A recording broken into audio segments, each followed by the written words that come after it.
Hello everyone, my name is Angie and welcome to my channel, Angie Rose Nomad. This is going to take a little bit of getting used to. I'm talking about telling people all the books that I read in a month. That's right, this is my December wrap up. Now, I usually tell people about the really great books or really crappy books that I read in a month, but never every single book. And sometimes my memory just takes itself on a bit of a holiday. So I don't remember all the details, but I'm going to get better about jotting down notes, I promise. So during the month of December, I read 7 books, listened to 1 audiobook, and DNF'd 1 book. So let's just jump right in. The first book that I read this month, or last month, was Simon versus the Homo Sapiens Agenda by Becky, Albertalli. Now this story follows our main character, a boy named Simon, who is not so openly gay, and he's exchanging emails with a person he knows only by the name of Blue. I think he knows that Blue goes to his school, but yeah, they're kind of, allowing themselves to be who they really are with each other, and I like the dynamic there. But then one day, Simon's emails fall into the hands of Martin, who is the class clown in his theater class. And Martin basically wants Simon to hook him up with one of his friends. And he says, if you don't do this, these emails are going to find a way to get out into the world. So he's also having to deal with that, as well as trying to become comfortable enough to tell the important people in his life that he is gay. So overall, I felt that this book was okay. If I would have read it when I was younger, I may have appreciated it more. Like if it was my first foray into the LGBTQIA plus community, then yeah, I would have found it, a good introduction. But it was so overhyped for me, and it was just okay. Like I said, I did not like how after a certain event happened in the book, Simon basically doesn't talk to Leah anymore in the book. Like there's no resolution there. I really didn't like that. It grated on my nerves. Yeah. Moving on to book number 2. Book number 2 was Reese's book club pick of the month, and that was One Day in December by Josie Silver. Yes, sorry, I had to look at my notes. I adored this book, you guys. I loved it, loved everything about this book. So this book is about a girl named Lori, and Lori is on a bus one day heading home, and she happens to look out the window and see who she thinks is her soulmate. Love at first sight. And they lock eyes. There's this super magical moment. She's debating whether she's going to get off the bus, but she doesn't. The bus pulls away, and Lori spends a year looking for this man. Now, just about when she's ready to give up, her roommate and best friend, Sarah, brings her new boyfriend to a Christmas party, and his name is Jack. And Lori has seen Jack before. That's right, Jack is the guy that she saw from the bus. What follows is 10 years of amazing storytelling, friendship, and character development, and one of the sweetest romances I have read in quite some time. So the premise of the story is similar to another book that I really love, which is called Love, Rosie, where you have the 2 main characters, best friends, and then it tells their story throughout many years. By the end of that book, I wanted to chuck it across the room. I was so tired of having to wait like 40 years for anything to happen. This one's only 10. And the end is a very Love Actually vibe, which was like perfect for Christmas. I flew through this book. Really loved it. If you like strong friendships, great storytelling, and a really sweet romance, check out One Day in December by Josie Silver. So a little quick interjection here. I did not tell you guys this at the beginning, but it's great that my 2019 resolution is to read my own shelf, because in December, I actually read 1, 2, 3, 4, 5 books from the library, and then the 6th was the DNF, and then I own 3. Yeah, I kind of got carried away from the library this December. So we're moving on to the first book that I actually own, and it is Dear Santa by Naigle. I'm just gonna go with it. This was a cute contemporary little Christmas story. It reminded me a lot of You've Got Mail, which is one of my faves. Love, love, love that movie. Tom Hanks, Meg Ryan, also Sleepless in Seattle. You've Got Mail is a little bit better because it's got a bookshop. Okay, so this book follows Angela Carson, who runs a Christmas store inside a lighthouse, and it's called Heart of Christmas. And she specializes in like unique gifts and things that last, things that you can remember and hold on to and pass down from generation to generation. Well, Heart of Christmas isn't doing so well. And that's where Jeff Paisley enters. Jeff and his mother are new to town. They just opened a store called Christmas Galore, which is basically a discount superstore where you can get anything you need. It's not even having to do with Christmas. You can get beach towels, flip-flops, anything at all at the store. So Angela feels that Jeff is kind of capitalizing on her going out of business and is kind of the reason behind her going out of business.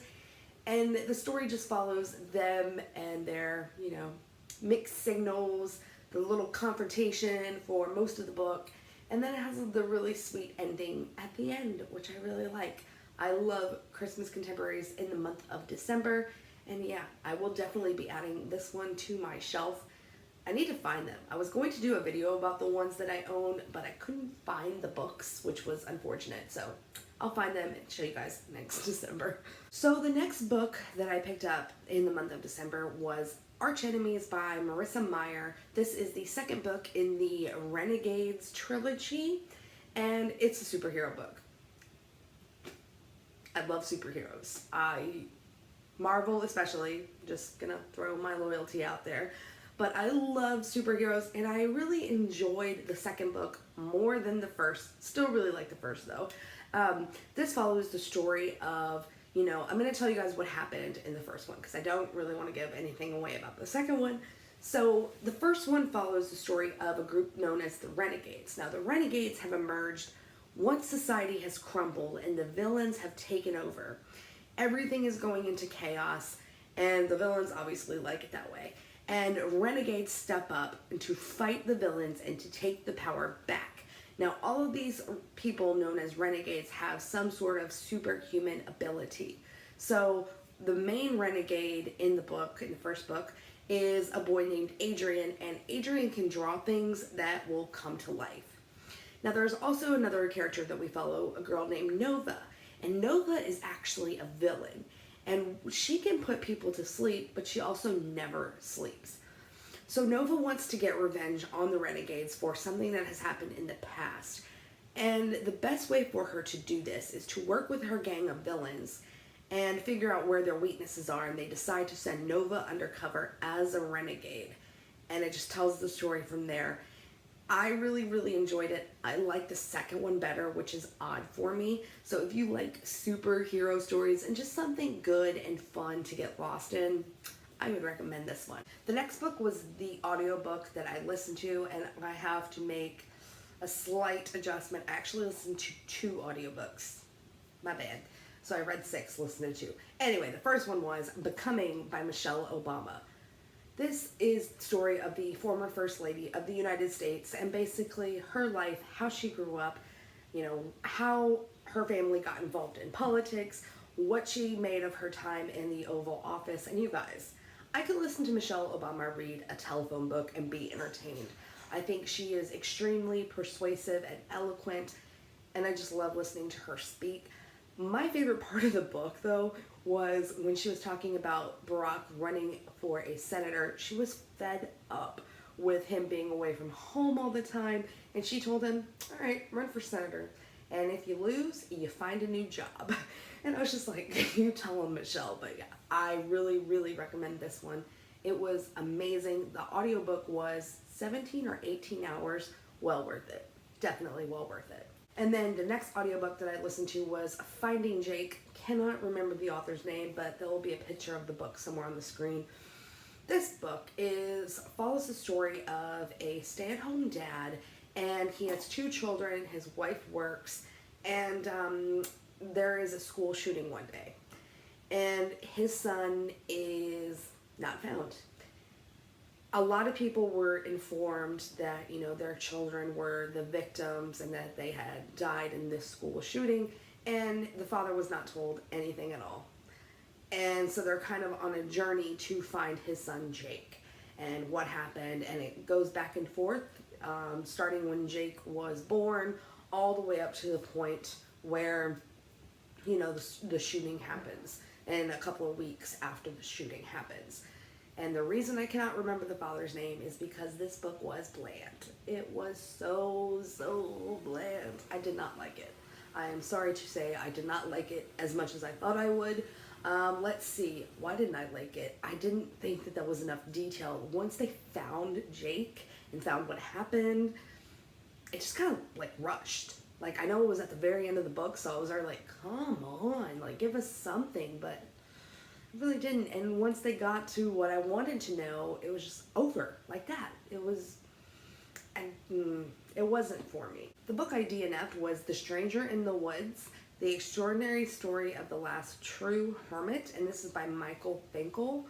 Michael Finkel, I think, was a journalist, maybe, but he's actually telling the story of a man named Christopher Knight, who in 1986 just left, just decided he's going to live off of the grid, and he left for 27 years. He was in the Maine wilderness, living on his own. He was breaking into cabins to take things that, you know, he would need to survive. He took batteries, he took food, loads and loads of books, basically anything he could really get his hands on. He did take money, but it wasn't a lot at one time. And it was a very interesting book from what I read. It wasn't bad by any stretch of the imagination. It was just kind of dry, and I wanted to hear about Knight's story, and I heard about how different cultures viewed hermits. And it just wasn't what I was after. Like, there was a map of his camp at the beginning of the book, and I thought, you know, okay, it's going to really get into how he lived. But other than saying that, you know, he talked to no one except for one time when he saw a camper and I think said hello for 27 years, and he stole from cabins and a camp that they had up there. It really didn't give me any other information other than the fact that he went to jail and then finally got out. I got about 65 to 70% of the way through, and that's all the information I've gathered, so it was time for us to part ways. So the next thing that I read was Pride and Prejudice and Mistletoe by Melissa de la Cruz. This book was okay. I had never read anything by Melissa de la Cruz, and once I started it, I was surprised at how quickly I got into her writing style. This follows the story of a girl named Darcy Fitzwilliam, who is a big-time hotshot in New York City, and she has to return home to Pemberley, Ohio, because of her mother and an illness that has befallen her mother. And while she's home, she reconnects with this person that she's hated for as long as she can remember, Luke, oh, I don't remember his last name, Luke Bennett, there we go. Luke Bennett, who is a carpenter in Pemberley, and it just tells the story with a little bit of a Pride and Prejudice twist on Luke and Darcy's relationship and where things play out from there. It also gives a little bit of Darcy's family history and has a small tale of reconnecting with family and friends and rebuilding relationships. I thought it was cute.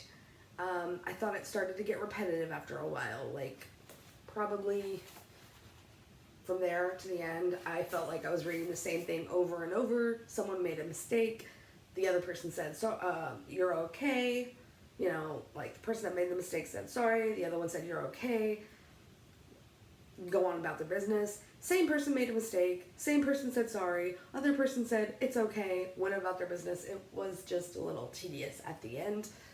But yeah, I think I might keep this one on my Christmas shelf. I'm not quite sure yet. 2 books left, and the last contemporary Christmas novel that I read in the month of December is 7 Days of Us by Francesca Hornak, which fell out. My library receipt. Archenemies was due back on the 27th of December. This book, wow. Okay, so I made a promise when I started my channel that I'm not going to hold my opinion back, and yeah. toward the end of the book, I was hate reading. Not gonna lie to you guys. I kept looking at the back blurb here, right there at the top, where it says, Sharply Funny by People Magazine. I found nothing funny in this book at all. Nothing. This book follows the family of, I don't even remember their last name. I don't even know the Birches. The Birches. Can't get so angry saying it, you guys. So it follows the story of the Birch family, Andrew and Emma. So Andrew is the father, and he is a food column writer. And then Emma is the mom. She gave up her catering career to stay at home and raise her two daughters. Olivia, who is the eldest, she is a doctor that has just returned from Liberia treating the Hague virus. I'm probably butchering things all over the place. And then we have the youngest daughter, Phoebe, who is very close with her father and often goes with him when he goes to new restaurants to review them. So Olivia has to come home for Christmas because she may have come in contact with the Hague virus, so they need her to be in quarantine for 7 days. Now, instead of staying in their regular house in London, they go to the family house. I don't even remember where it is. It's not important. It's at Wayfield Hall. So they're in quarantine where they don't, somewhere where they normally aren't. It is at Emma's family house, which is very outdated for the nice version of things. And yeah, just tells the story of their 7 days in quarantine. While they're there, some unexpected things happen. They get an unexpected guest and unexpected news. I'm just so tired of even thinking about it. Like, it was so long. I normally like long books. This one was 380 pages, and it just felt like it rambled, like I'm doing. But, I don't care. I felt like none of the characters were likable, that they were all selfish until about the last 30 pages of the book. Like, that's how bad it was for me. I felt that, there were no redeeming qualities until the last 30 pages in any of the characters, except maybe I felt like there were no redeeming qualities in any of these characters except the unexpected guests. And then they started to, get a little bit better, started to openly communicate. That's a big theme in this novel, is miscommunications.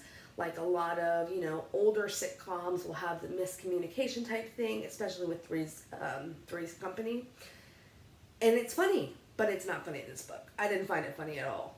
Like, just the way that she wrote about it, it was just kind of dry. And then Phoebe is the only one that does not get her redemption in those 30 pages I was telling you about. And so Francesca has to write a twist in the shape of someone dying. Sorry if that's a spoiler. Try not to say who. In order for her to get her redemption. So I just felt like this character's death was used as a plot device, and I was not about that lifestyle at all, and now I'm done talking about this book. So the last book that I read in the month of December was Tiny Little Thing. I think it's by Beatriz Williams. This follows the story of a woman named Tiny Hardcastle and her life in 1966, what's going on, as well as someone named Caspian from 1964. So the setup. Tiny has been married to a guy named Frank Hardcastle for about 2 years. So Tiny's husband, Frank Hardcastle, is the next big thing. He's going to be the senator from Massachusetts. He's going to be in the White House one day, and Tiny is expected to run the house, stay at home, plan extravagant dinner parties, and be the good wife, the smiling wife, the put-together wife, the whatever you have wife. Sorry. And Tiny has a couple secrets, mainly being that Tiny is being blackmailed with some photos that we know nothing about.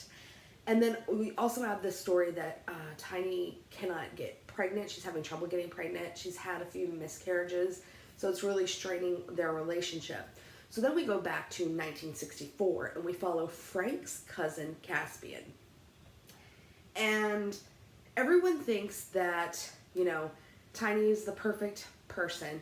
And when Frank's cousin is introduced to us in 1966, he has actually just come home from the war, from Vietnam, with a leg missing. And Tiny shakes his hand and says, "Oh, I've heard so much about you. It's great to meet you." But in 1964, Tiny and Caspian have actually met and know each other and have built a relationship. And yeah, it's all about, you know, going back and forth in time from 1964 to 1966, seeing what's happened in the in-between. And I really enjoyed this book. I kind of got sick of going back and forth between 64 and 66, simply because of the fact that I felt like once I was in one story, in one point of view, we were put into another. It wasn't really abruptly, but once I was really into it, it just felt like, okay, now we're going to read about Tiny, or now we're going to read about Caspian. I also didn't like the fact that Tiny was so demure during most of the book. We really got to see her personality in Caspian's section, but in her own section, I felt like she was just a statue in her own story. And I know that, you know, she was trying to play a role, but it was driving me nuts, you guys. Like, not in a bad way, but it was just driving me up a wall. I did enjoy this book, and I would recommend it, especially if you like, you know, the dual perspectives and reading about that kind of time. Also about reading about family dramas. It was a good read. So those are all the books that I read in the month of December. I'm curious to know what you guys read. Let me know down in the comments below, and let's chat about books. And thank you guys so much for watching this video. If you liked it, please give it a thumbs up and subscribe to my channel so you can be part of the nomadic tribe. I will see you in the next video. Bye!